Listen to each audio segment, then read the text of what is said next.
Voici l'une des 9 stations de mesure de la pollution de la région bruxelloise. Elles permettent d'évaluer la qualité de l'air de la capitale au niveau du dioxyde d'azote et des particules fines notamment. Ces particules fines qui ont tendance à diminuer depuis 10 ans. Mais ces dernières années, cette baisse connaît un ralentissement notable. C'est-à-dire qu'on atteint un certain plateau et les valeurs ont plutôt tendance à stagner.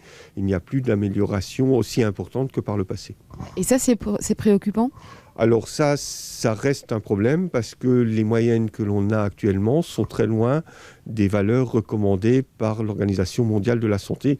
Et donc on se rend compte qu'il y aura des efforts supplémentaires probablement beaucoup plus importants à faire pour pouvoir atteindre ces valeurs recommandées. En matière de dioxyde d'azote, le bilan est nettement plus préoccupant. Lié au trafic automobile, à Bruxelles, ce polluant dépasse les valeurs limites européennes.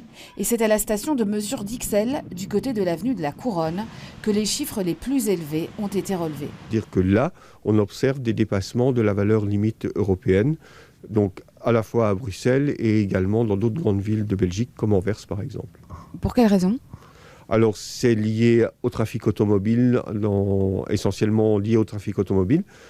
Donc à la part diesel du trafic automobile qui est très importante. Une qualité de l'air bruxellois en demi-teinte donc, et qui montre une fois encore que des mesures davantage volontaristes sont toujours bel et bien nécessaires.